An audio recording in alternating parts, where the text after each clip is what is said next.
All right, so today's webinar is on military families and nutrition safety net programs. My name is Chris Riles. I am the anti-hunger advocate here at Tennessee Justice Center. We are a group of anti-hunger advocates that work to strengthen the nutrition safety net programs like SNAP, WIC, and child nutrition. This is our team. Several of them are on today. You'll see them. This is what we do. We work to remove barriers to programs. We do direct client work. We do legislative, administrative, media advocacy, and we work to educate and inform the public and our partners, and kind of like we're doing right now. So thanks for joining us. These are just a few of the programs we work with. SNAP, WIC, and the child nutrition programs are our bread and butter. Excuse the pun. And so we are here today to talk about them. So welcome. A little level setting information is going to be about the hunger statistics here in Tennessee. There are almost 1 million hungry Tennesseans. It's 1 in 7, and 1 in 6 of those are children. This is a pervasive issue we see in this state, and we are looking to end it. So thanks for being here with us. When it comes to military, these numbers look a little different. They are much higher in scope than the general population. 25.3% of military members nationally are food insecure with a high level of very low food insecurity. And that is cross-referenced with only 10.1% of civilian adults. So this is a stark difference. And this is between the years of 2018 and 2022, which was the most recent data we have for this. But that's 2.5 times higher than the same population non-military.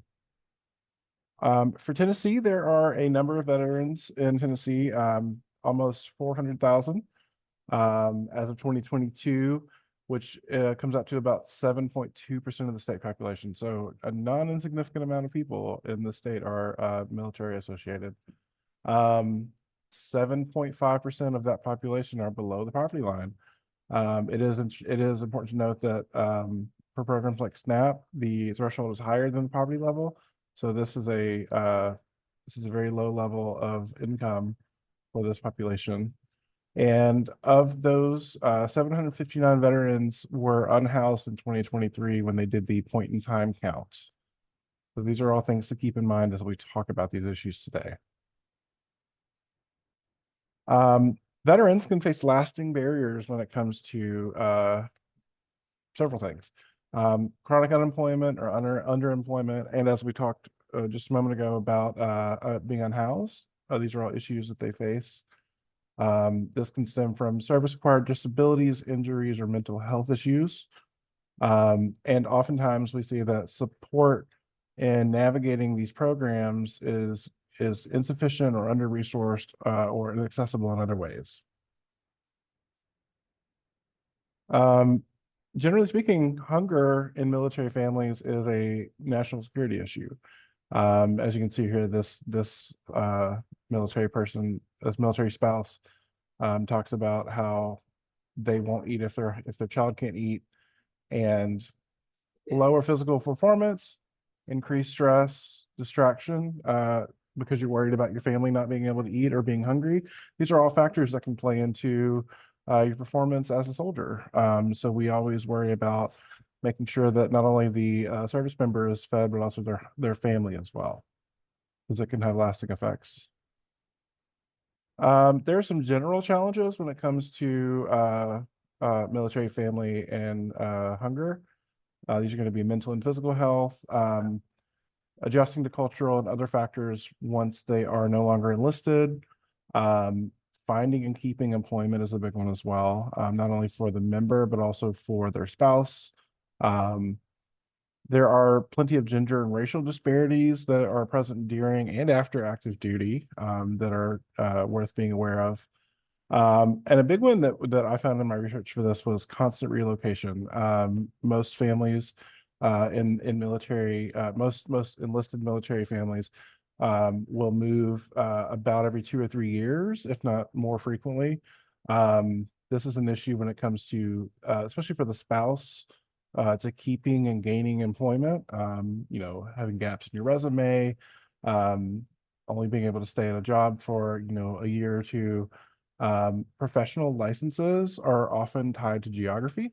And so if you have a license that is not portable across state lines or county lines or whatever the case is, that means you have to go through the process every time you move of re-upping those licenses or having them ported over. And community building is another aspect that's really important here. It's very difficult to build a robust community network when you're only in a place for a short amount of time. And some people lean on community for food security. So that's an important thing to remember. And as of right now, we see that 21% of active duty spouses are unemployed. So that is going to affect food security in some significant ways. Bases, so military bases are often in what we call low access areas, commonly referred to as food deserts or food swamps. This comes from a constellation of factors. They're often in rural areas by design, which means that there are often times when there are no great options for food access in the area. Low population density contributes to this as well. And because of that, if you have access, if you have issues with transportation access, there may not be a bus that runs in a way that gets you to a store in an easy way. You may only have one car. Maybe that car is with the member at their deployment. All these things can contribute to not having access to a place to buy food. Another issue is going to be commissaries and convenience stores actually on site. We hear often that the prices are a lot higher, the variety that you have access to, or the stocking levels, they don't keep things in stock sometimes. The hours of operation often don't match what you're able to get to, especially if you have a small child you have to deal with.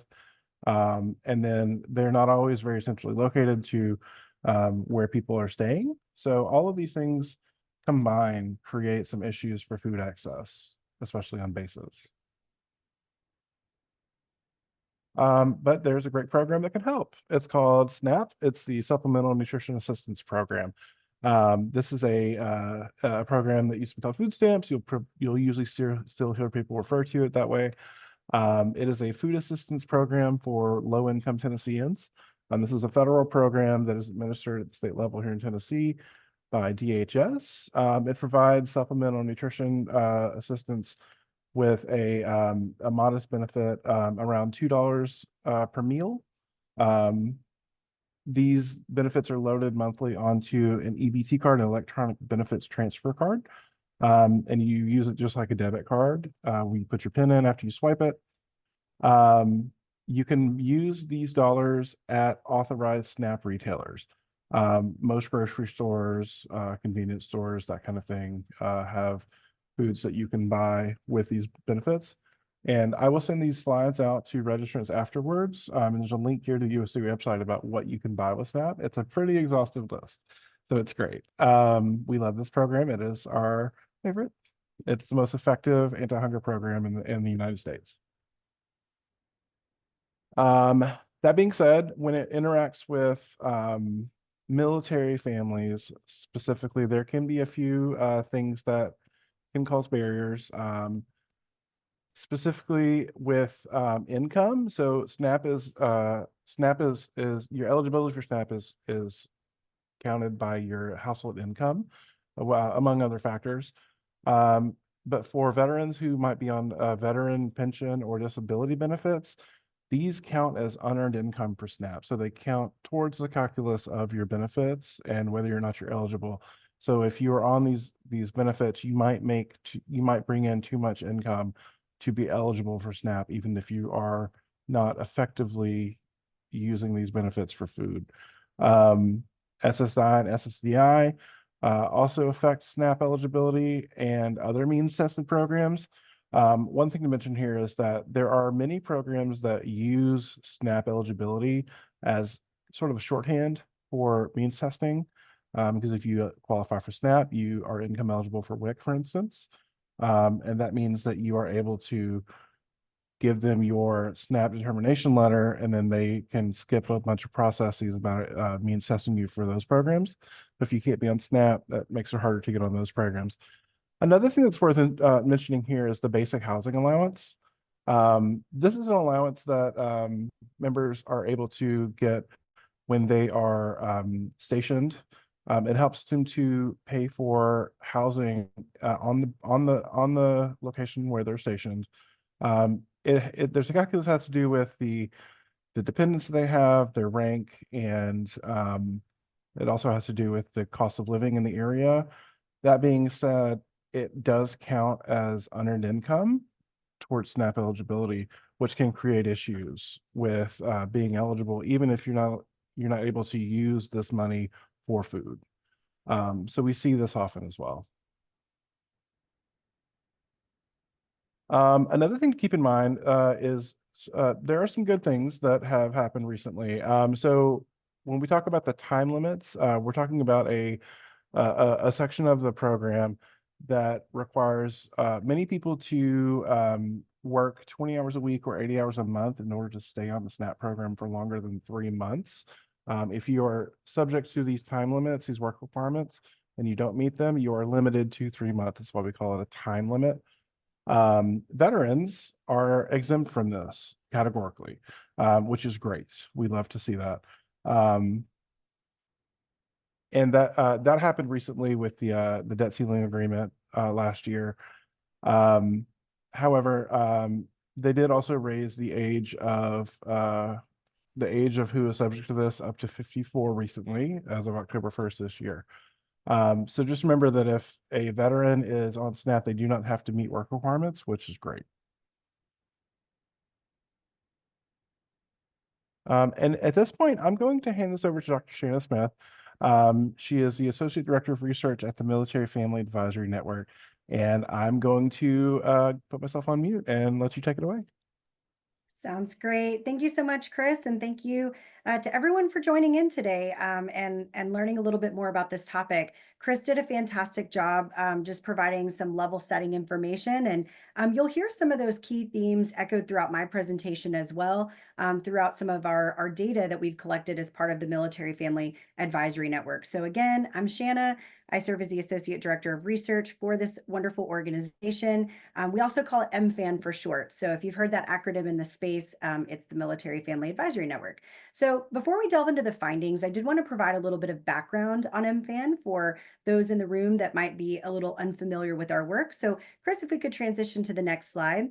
It shares a little bit about our story. And for more than a decade, actually, MFAN has taken this ear to the ground approach to understanding the experiences of military and veteran families. So we do this in a number of ways. We hear directly from military connected families, we convene stakeholders around key issues, and then we conduct research on those core issues that are impacting our families within the population.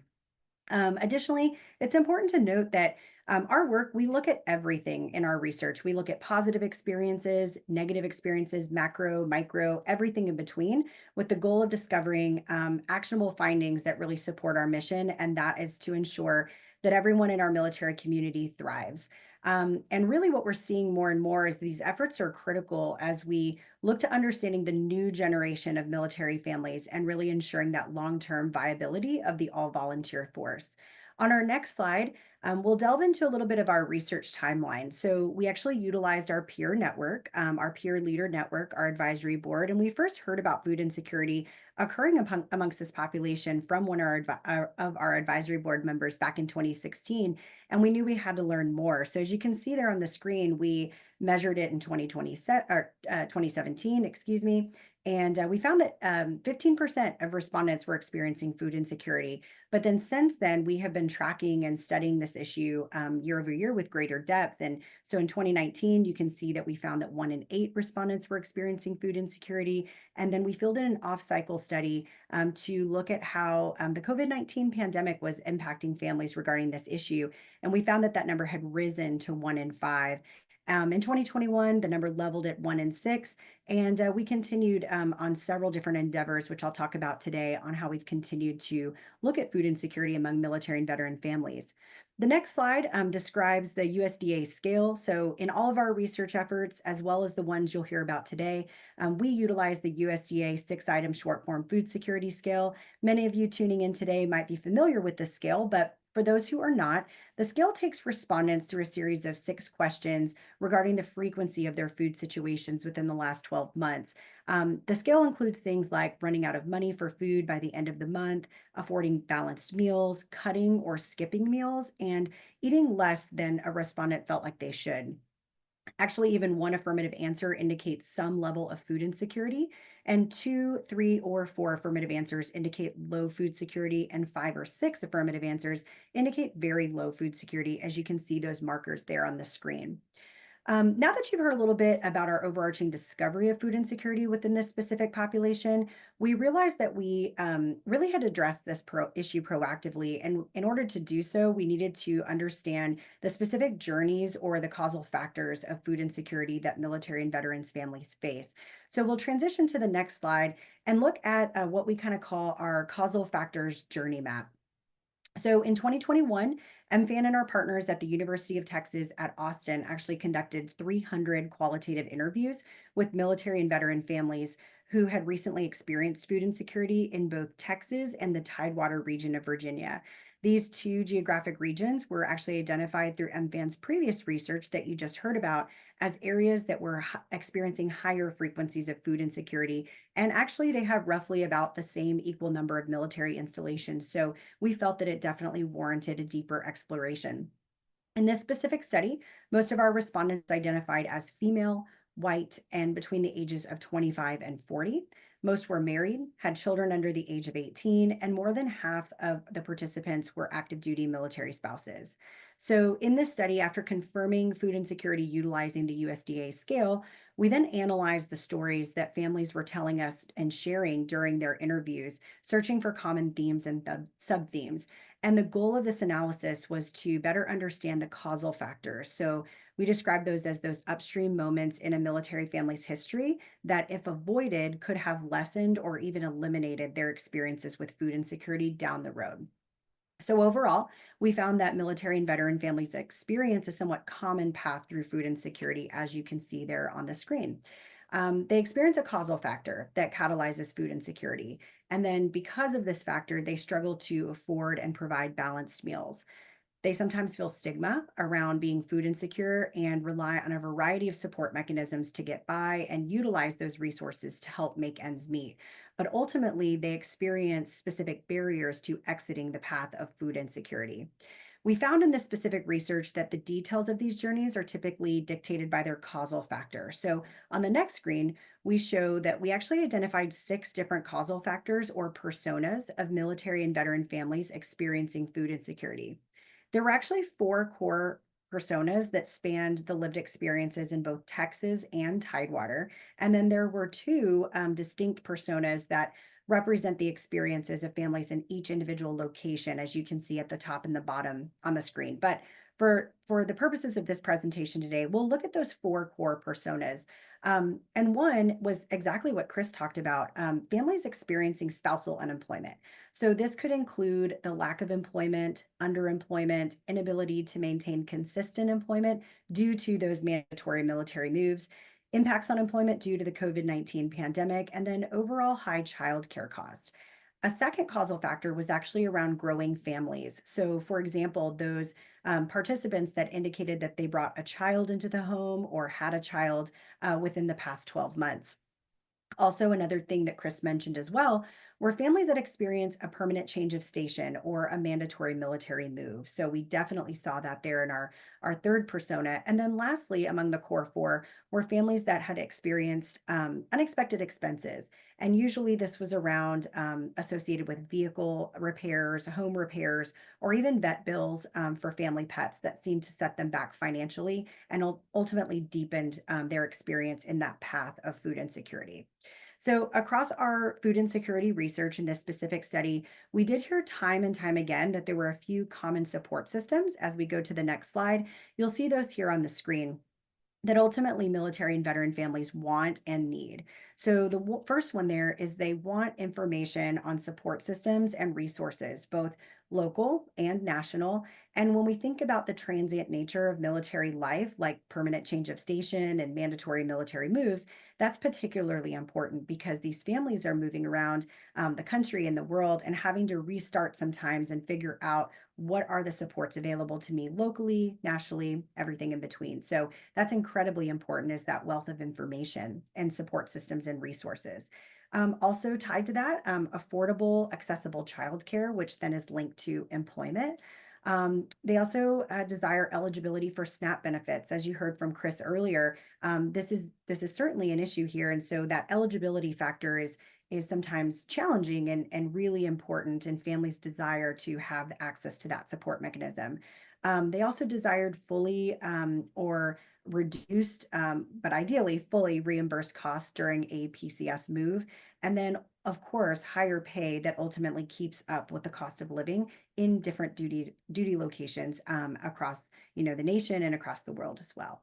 So this now brings us to MFAN's 2023 Military Family Support Programming Survey that actually we just released in June. The fifth iteration of this report is actually framed around four key pillars of military and veteran family well-being. So the first one is healthy bodies, which includes the topic of food insecurity and the necessary means to fuel our bodies, healthy families, healthy homes, and then healthy futures. And this specific study had over 10,000 respondents, and most identified as the spouse of an active duty service member, followed by veterans, and then active duty service members as well. So in 2023, we found that 1 in 5 military and veteran families experience some level of food insecurity. So let's transition to that next slide here, and you'll see that number of 1 in 5 on the screen. But then when we look specifically at our currently serving family respondents, which actually includes our Reserve and National Guard families, 27.7% were experiencing some level of food insecurity, with 9.5% experiencing very low food security, meaning that they answered 5 or 6 scale statements affirmatively. In our active duty population, as you can see on the screen, slightly more than 1 in 4 were experiencing some level of food insecurity. And for this specific presentation today, we looked at food insecurity rates across our respondents to this specific study in 2023, located both in Tennessee and Kentucky, and found that the numbers largely aligned with the total population. So 22.4% and 20.5% respectively. So very in line with what we found amongst our total population of military and veteran family respondents to this specific survey. On the next slide, we'll look at some personas that most commonly are facing food insecurity amongst this specific data set. And as evidenced in that report, families in different subpopulations have different experiences in military family life. And when we look at the rates of food insecurity, this is just another example of the ability for some families to thrive in military service while others struggle. So, food insecurity was measured across numerous subpopulations in the 2023 data set, and the personas that were statistically most likely to experience struggles with food insecurity can be seen here on the screen. So, it was linked to time in service when families joined, how frequently or recently they conducted a permanent change of station, as well as really impacting those families with children under the age of 18. So these findings suggest that food insecurity is more than just about financial stability. It really is and can be symptomatic of deeper systemic components of military family life. So as we look at the next slide, actually in 2023, for the first time, we asked specifically about experiences in a qualitative question about getting access to balanced meals for their families. And it was encouraging that about half of respondents told us that food was available and accessible to them, and it helped them facilitate balanced meals. But when we looked at the second and the third subtheme there, another 15% elaborated on factors that enabled them to consistently eat balanced meals. So, for example, what families said made the most difference to them were things like free and reduced school lunch and the Child Development Center on installation, the lunches that they provide as well, made a huge difference. And other helpful food supports included WIC, SNAP, food banks, food distribution events, and food pantries. Respondents also came in full force and shared a variety of different strategies that they use to eat balanced meals, like shopping locally, using farmers markets, meal planning, budgeting, cooking at home, and overall finding discounts for healthy food. So also in 2023, we dug a little bit deeper. We'll go to the next slide and look at ways that our families access support. So we again asked another qualitative question around this topic and asked them about their experiences within the last 2 years. And their themes and stories fell into pretty much the three main themes that you see here on the screen. Most respondents at 66% told us how helpful food resources were for their families. So again, they really elevated and highlighted the experiences with local resources like food banks, food distribution events, and again, elevated programs like WIC, SNAP, and school meal programs, calling them out as essential resources for military families. Second to that, some military families unfortunately did report some negative experiences with food resources. Almost a third of respondents to that specific question at 29.6%. And many of those respondents told us that stigma actually made things worse. And so they shared issues like sometimes expired or inedible food or empty shelves in their stores in their communities, or unfortunately, too many processed items that actually related to dietary needs and restrictions. So, and then that final top theme there captured barriers to access and eligibility, which Chris highlighted earlier. We heard that in our 2023 data set as well. And many families told us about long wait times for resources or problems with transportation and childcare that was needed for access. A lot of our respondents also to this specific question faced confusion over SNAP and food stamps and policy changes and just their ability to qualify, even despite their military income.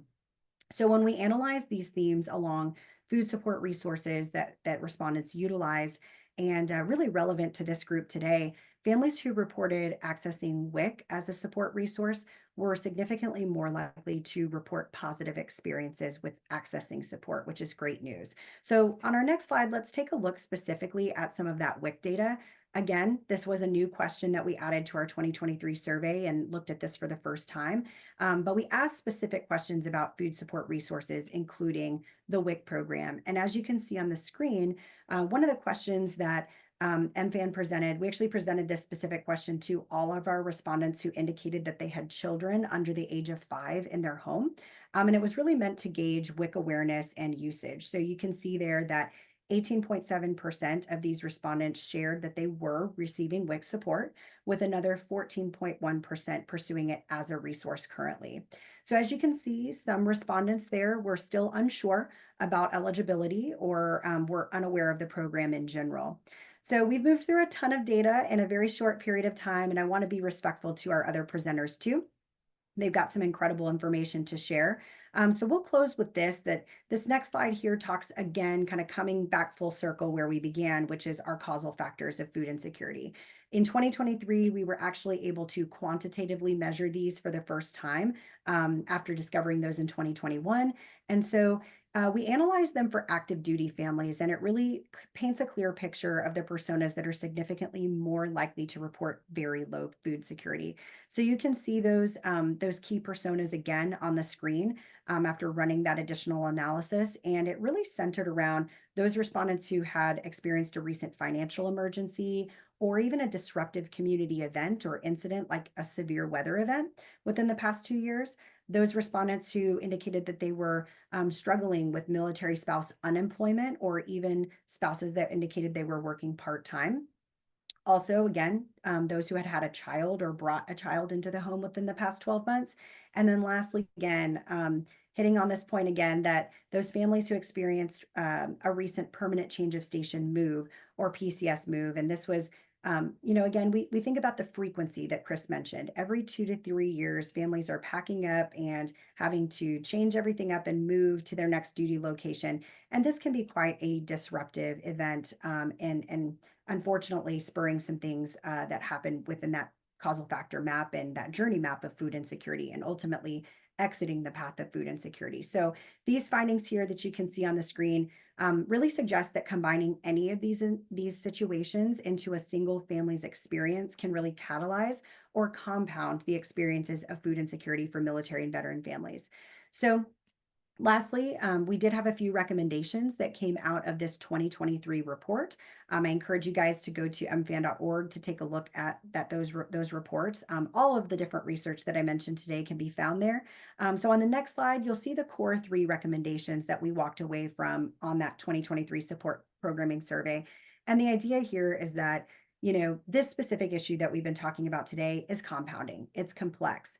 It requires more than just a band-aiding approach. So bigger holistic recommendations and solutions are there on the screen. It centers around reevaluating compensation, and how that's structured for military families, modernizing how military families serve and how they want to receive support resources, and then shifting to this proactive posture and the holistic solutions. Again, we know that there's so many solutions that exist across government, across private sector, nonprofits, groups of this nature.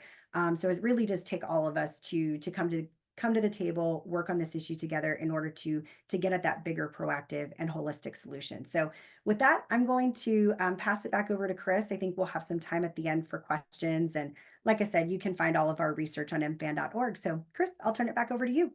Thank you so much, Dr. Smith. That was really excellent. I love seeing data like that. I'm going to hold space for just a moment. If anybody has any questions for Dr. Smith or would like to come off of mute or raise your hand function or on camera, we'll hold just a second.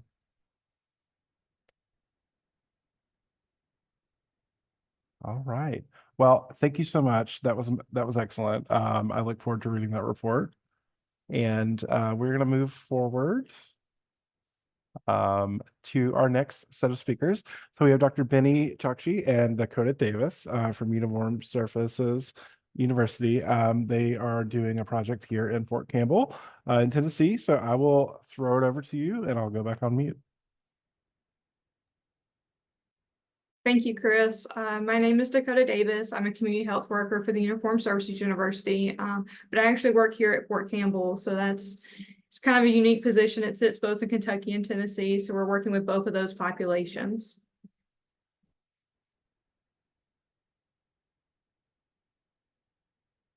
Hi, I'm Benny Choksi. I am a pediatrician at the Uniformed Services University in Bethesda, and will mostly be quiet during the presentation, but here to answer questions at the end if helpful.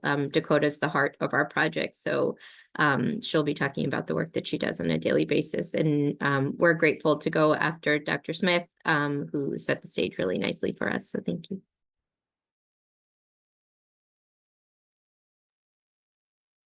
Right, so the basis of our program was to just increase WIC enrollment in military families stationed here, specifically at Fort Campbell. If you could go to the next slide. So some objectives that I'll kind of cover is just kind of discuss food insecurity and its incidences among military families. Like we previously heard, just how prevalent it is in the community. Talk about some prior studies that were conducted on military families engagement in WIC, and then get into the details of our current project here at Fort Campbell. So most of this group is going to be very familiar with what food insecurity is, but it is just that household level of just being able to not have access or limited access to adequate food. And something to also consider is the nutrition security is, can they afford the healthy foods that their children need to grow and meet those developmental milestones that they need to meet? Next slide. So similar to the findings before, the DoD did a survey in 2022 and found 24% of military families were identified as food insecure, which is a pretty large proportion of the population. They're just unable to obtain quantity and quality of food. And this could have major impacts. Readiness. You can't expect a service member to deploy, fight for their country, do their missions that they need to when they're worried about their family at home. Of, are they getting groceries? Are my babies fed? Stuff like that. Retention's another issue. People are less likely to stay in a position that they don't feel that they can support their families in. So less reenlistments, people wanting to get out and pursue other career paths. And then recruitment, it can have effects on the recruitment pool because military children are more likely to be the ones to enlist into the military. And when there's a reduced access to healthy foods, we are seeing higher rates of childhood obesity, which if you're falling to the obesity category, it's much harder for you to enlist into the military. And just overall, if people hear the stories of, my friend joined and they couldn't, support their family, why would that lead to them joining the service as well?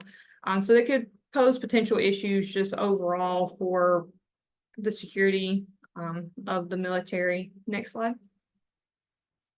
So these were some things from our previous study. It was conducted at Walter Reed, where they evaluated a group of individuals in the waiting room to kind of see, what was their awareness of WIC and different things that maybe are stopping people from being enrolled or continuing their enrollment.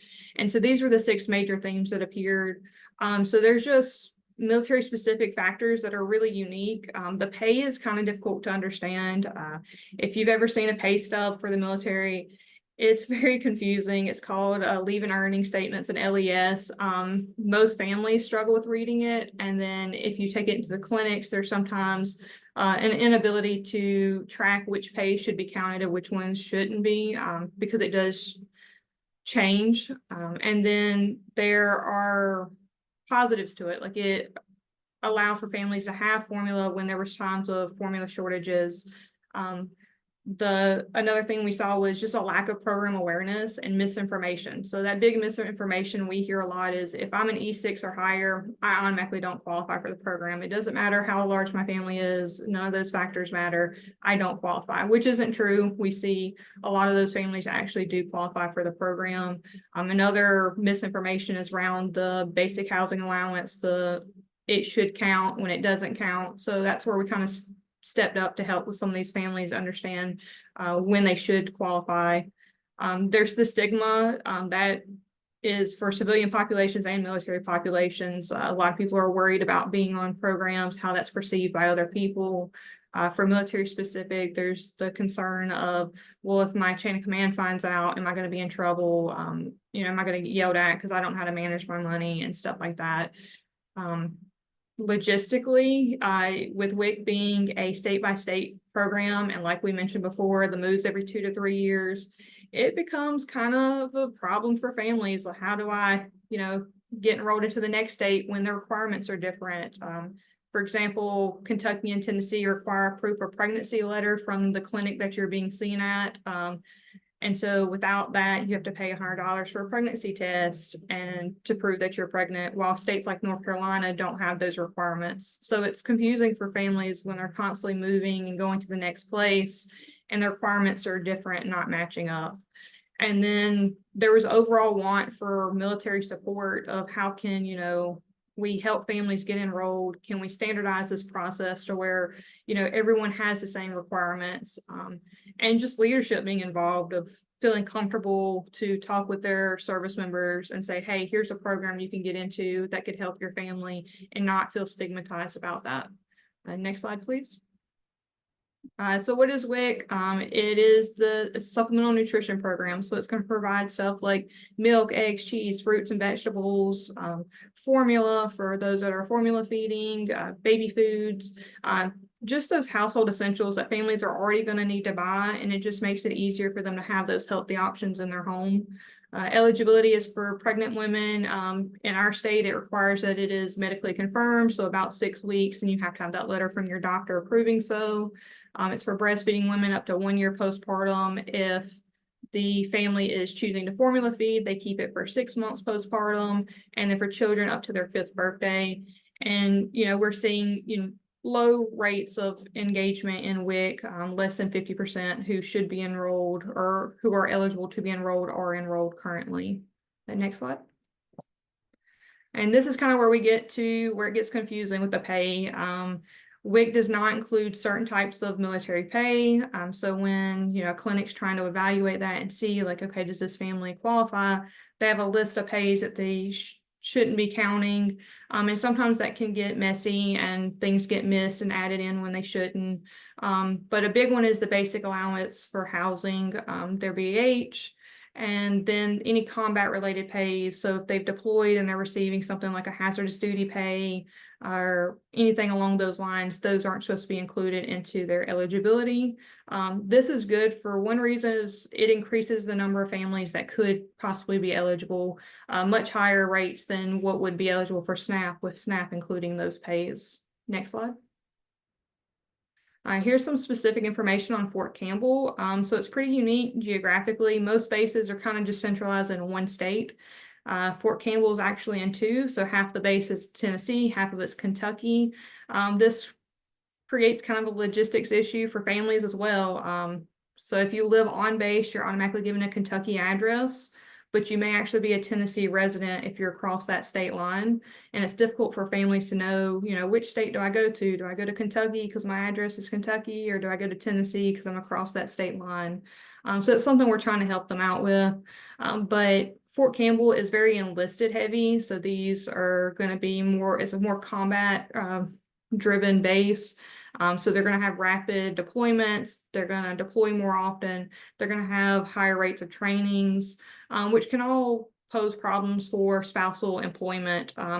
You know, if you don't have childcare, some families will work when their spouse gets off. The wife or whoever is the civilian spouse will go work a night shift job or work weekends. But if the service member is in the field or deployed, you don't really have that option. So it does affect the employment availability for spouses. And then the median household income is about $45,000, and a large percentage of our population has children under the age of 5. 2020 put it at 16%. And just kind of to drive that home, Blanchfield delivered 1,400 babies in the fiscal year of 2022, which is a pretty large number of babies, considering that's not all of the military children, because most are being delivered off base in civilian hospitals as well. So it's a pretty large population. Next slide. So we had two objectives for our project. First was, let's increase enrollment. Let's get more service members in it. It doesn't matter if they're identifying as food insecure or not. We want everybody who could potentially be eligible for this program in it. And then how can we help facilitate retention? How can we help families stay in this program longer and be able to maintain these benefits? Next slide. So how we did the enrollment was we kind of did it in two different ways. The first one was a targeted outreach method. So we had a data share agreement where we pulled information down from a system called DEERS, which houses information on service members such as their family size, their rank, their years in service, and it's supposed to have their contact information. So their address, their phone number, just different ways to get a hold of them. And through this, we created a mailer.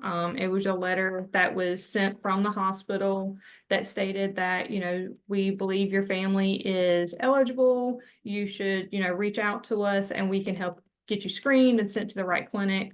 For families that did not respond to that right away, about 2 weeks later, we started phone calls to those families, which ended up being a little over 6,000 families, which I'll get into further down, but it was a pretty large amount that we saw that would be potentially eligible for this program.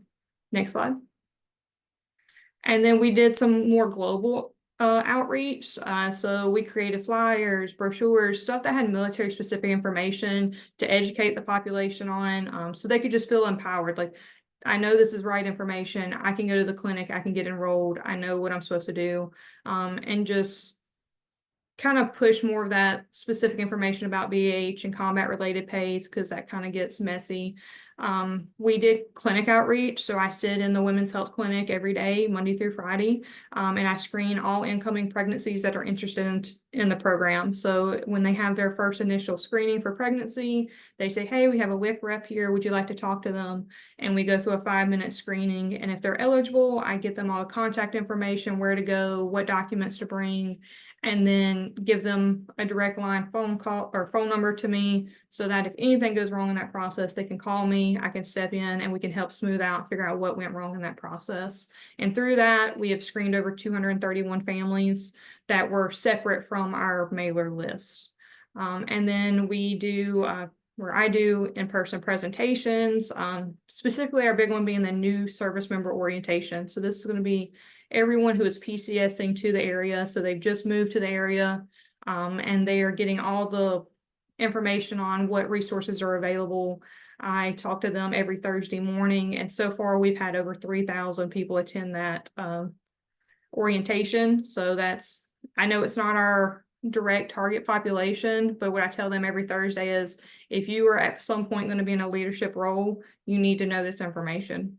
Because at some point you may have a service member under you who's going to need to know it, and you can have that, pull it out of your back pocket and say, hey, here's a service, go reach out to them, and kind of reduce some of that stigma. If they learn about it while they're may not need it right now, they hear about it again, they're more likely to use those because they're hearing about it in different ways and from different people. Next slide. And with retention, we want to collaborate with our local offices, which is going to be out in Hawkinsville, Kentucky, and then Montgomery County, Tennessee. Just trying to figure out how can we make this process smoother. A lot of military families have only one vehicle.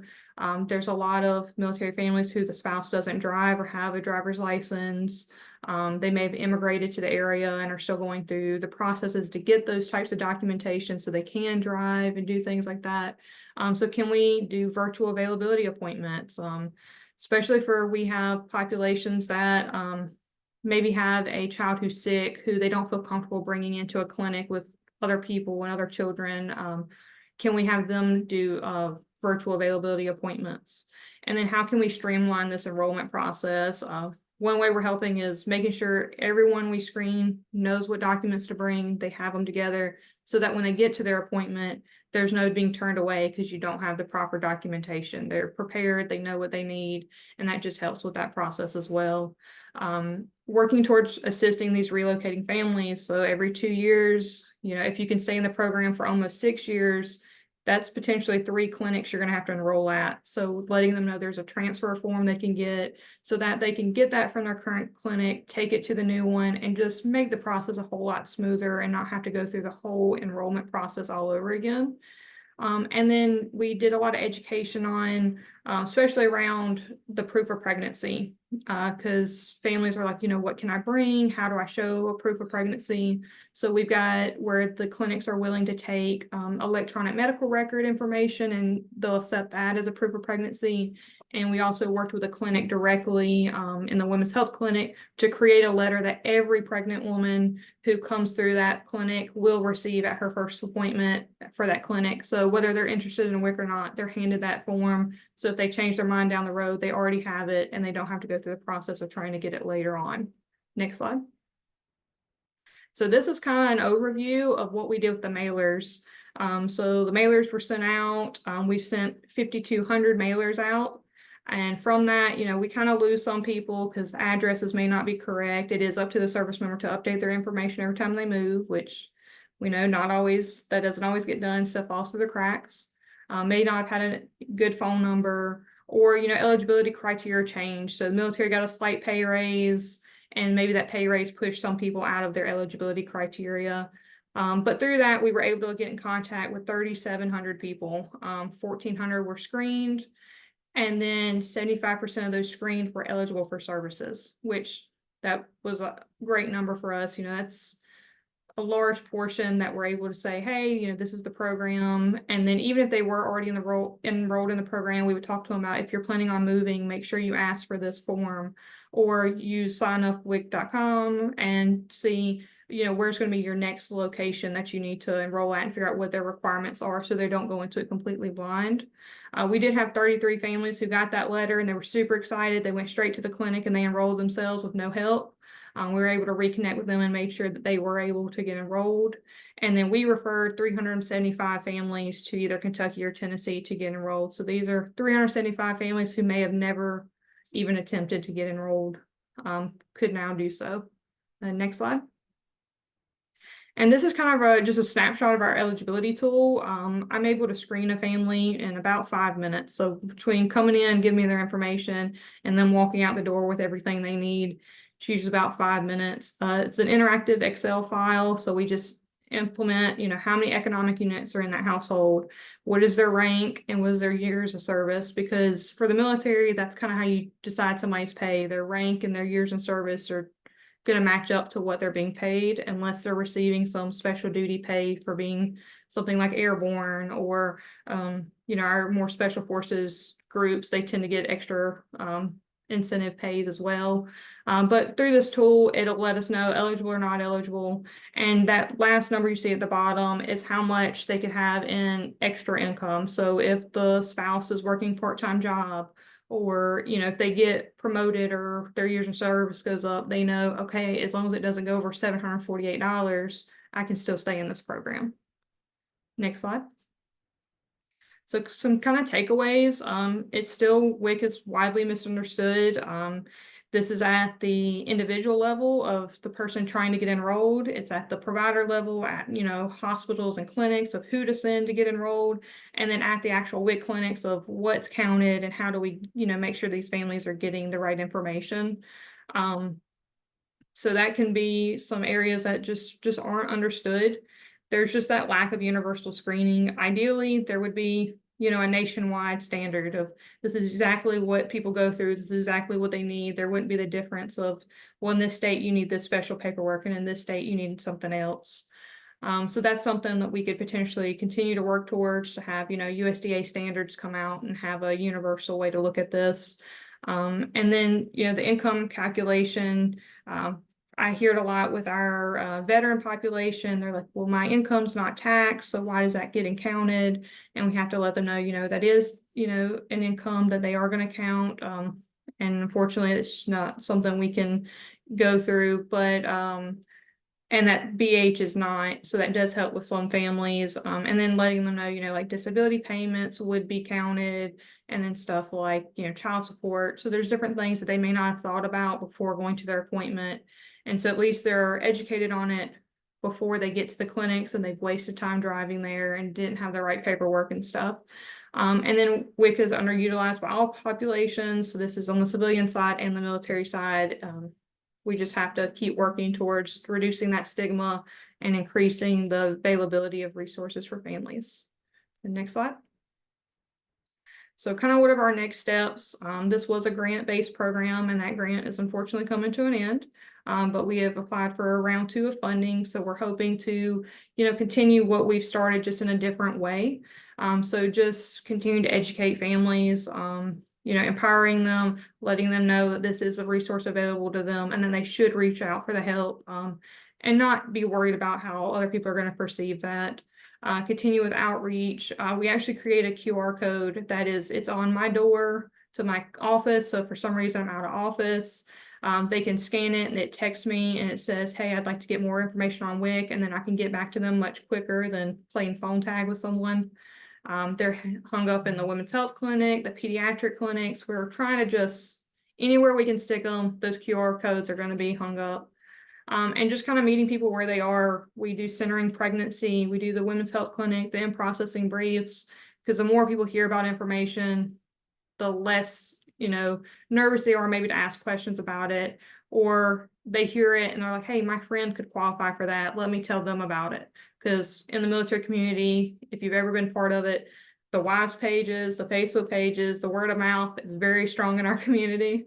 So it's very important to hit those areas. And then we actually want to increase some partnerships. So doing stuff with financial readiness. Military families have access to financial advisors. They can sit down and figure out, you know, budgeting and stuff. Teaching those counselors how to screen for WIC and then get those families connected that way. Educating the commissary on it, trying to figure out, you know, why are people not utilizing the commissary, and then how can we make it easier? And then schools, can we, you know, screen the incoming preschoolers, and because their likelihood that they're going to have younger siblings is very high. So if we could catch them there, maybe it's additional contact point for us. And I think that was my last slide. Yes. I will hand it over to Chris. Thank you. Excellent. Thank you so much, Dakota. That was such a great presentation. I really appreciate all of the work that y'all are doing at Fort Campbell and generally. I'm going to hold just another little moment of space, just in case anybody has a question for Dakota or Dr. Trotsky. And then we'll move forward.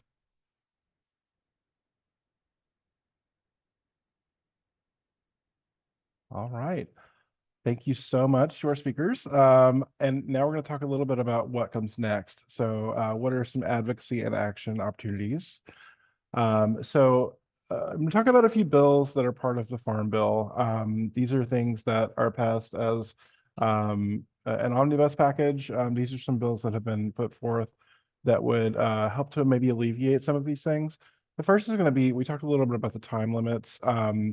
Now, while the veterans themselves and the active duty, anybody enlisted or has been enlisted is going to be exempt from having to meet time limits. So it does not necessarily apply to spouses or children who are over 18 of those members. This would abolish the 3-month time limit altogether. So we'd love to see this happen. This bill specifically, we talked about the BAH a few times. This would exclude that housing allowance from SNAP eligibility levels. So we would love to see this. And notably, this one is co-sponsored by our own Senator Marsha Blackburn. So we would love to see this pass. This would go a long way in helping people in these situations qualify for SNAP. This is something I just really love. It's the Hot Foods Act from Representative Grace Ming. This would allow SNAP dollars to be spent on hot prepared foods. And in a situation like what we call a food swamp, this is very, very helpful. Yes. There are also some state level administrative options that could be taken up by DHS and the governor. The first is going to be time limit area waivers in geographic areas where unemployment rates are very, very high. The state can opt in or ask USDA to exempt entire areas from having to meet the time limits, which would go a long way with what we've said earlier. And then broad-based categorical eligibility is an option that the state could opt into. That would there's a few things that it could do, but it would effectively increase the amount of people and the levels at which people are eligible for SNAP. So we would love to see this. It helps people not fall off the benefits cliff that we talk about.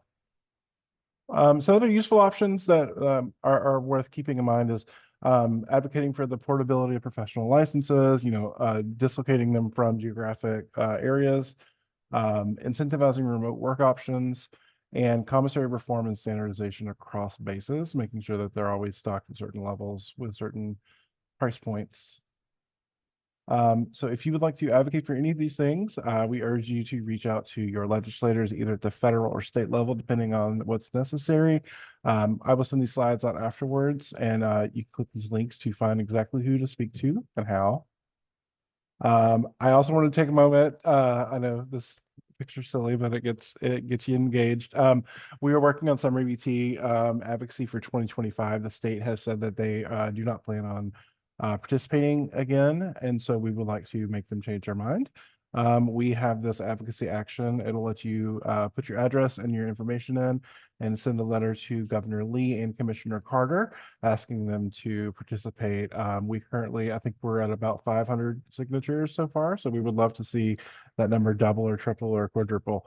And I also urge you to make some posts on social media with the hashtag #KeepSummerEBT and tag these agencies and these offices. The more that we can make it known that Tennesseans want this program to continue, the more likely it is that they will opt in. So thank you. I encourage you to join our working groups. We have working groups that happen every month, or in the case of the College Hunger, it's a quarterly call. We cover all of these programs in individual working groups, and we would love to see you there. Join our nutrition note. This is our monthly newsletter that goes out. It has updates and all things anti-hunger that we do, so please sign up for that. And I know we're right at time, so if anybody has any questions, I'll leave some space. I do want to thank our speakers again. Excellent presentations, and I learned a lot, so that's great.